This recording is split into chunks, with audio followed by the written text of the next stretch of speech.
मुझे लगता है ना, जब तक मुझे कोई जान से मार ना दे मेरी बुद्धि नहीं खुलने वाली। ऐसा मैं क्यों बोल रही हूँ?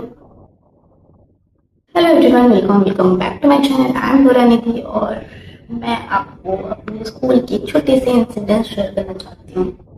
मैं जब क्लास 9th-10th में थी तो मुझे किसी ने किडनैप करने की कोशिश की या फिर कुछ मेरे साथ, मुझे समझ में नहीं आया उनका इंटेंशन। मैं स्कूल से घर पैदल ही आती जाती थी, वॉकिंग डिस्टेंस में ही मेरा स्कूल और घर था, 10 से 15 मिनट की दूरी पे। तो मैं रोज के जैसे आ ही रही थी अपने घर, और रास्ते पे मुझे एक अंकल मिलते हैं। वो मुझसे एक एड्रेस पूछते हैं, तो मुझे नहीं पता था क्योंकि मैं कुछ दिन पहले ही उस कॉलोनी में आई थी रेंटेड हाउस में। तो मैंने बोला मुझे नहीं पता है, तो उन्होंने बोला अच्छा तुम कहाँ रहती हो? तो मैंने अपना एड्रेस उन्हें बता दिया कि मैं कहाँ रहती हूँ।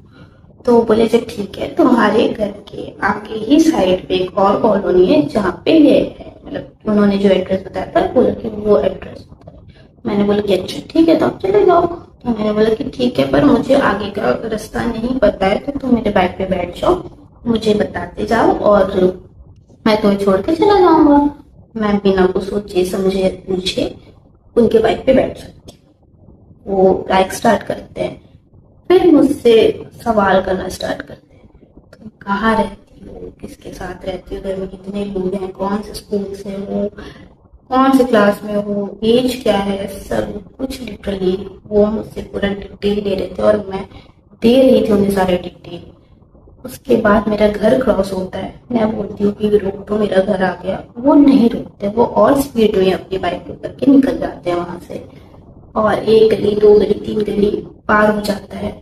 मुझे तो समझ नहीं आ रहा था कि मैं क्या करूं। उस टाइम दोपहर का टाइम था, कोई नहीं था घर के बाहर, कॉलोनी में कोई नहीं था, मेरे पास फोन नहीं था कि मैं किसी को कांटेक्ट करूं, कुछ भी करूं। मैं न चिल्ला सकती थी, ना बाइक से कूद सकती थी। और मैं उनसे बोल रही हूँ कि रोक दो रोक दो रोक दो, वो नहीं रोक रहे। वो मेरी सारी बातों को इग्नोर करके स्पीड बढ़ा बढ़ा के जा रहे हैं। उसके बाद थैंकफुली एक घर के बाहर एक बुढ़े से दादा बैठे हुए थे और मैंने उन्हें देखा। मैंने अंकल से बोला अरे अरे वो मेरे दादाजी बैठे हुए हैं। उन्होंने मुझे देखा है, वो मुझे पीछे से हाथ दिखा के बुला रहे हैं। और वो अंकल पता नहीं क्या सोचे थे, शायद उन्हें लगा कि कोई देख लिया है उन्हें।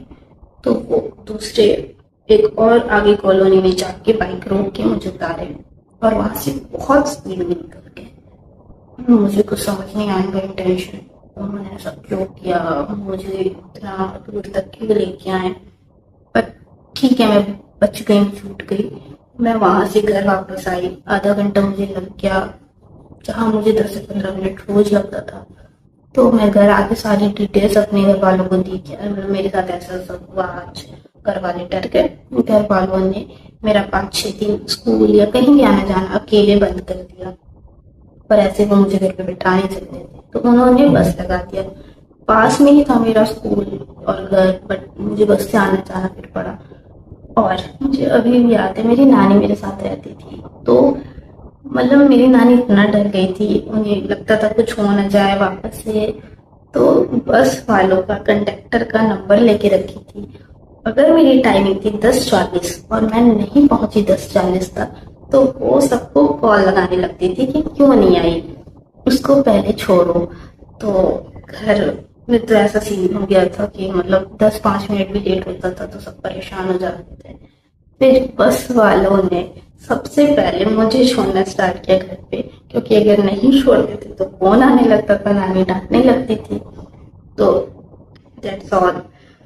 बट के बाद भी मेरे अंदर बुद्धि नहीं आई, मैं किसी पे भी अभी भी डाउट नहीं करती हूँ। अगर कोई मुझसे कुछ पूछता है या फिर कोई भी ऐसा कुछ हेल्प मांगता है जो नहीं करना चाहिए पर मैं करने चली जाती हूँ। मुझे नहीं पता क्यों, जब तक मेरे साथ कुछ गलत हो ना जाए मेरे पास बुद्धि नहीं खुलती। और जब होने लगता है गलत ना, तब भी मेरे पास कोई ऑप्शन नहीं होता है कि मतलब अब क्या करूं। जब हो रहा था तब कर सकती थी, बट अब हो चुका है तो मैं क्या करूं? पता नहीं मेरे पास कब दिमाग आएगा।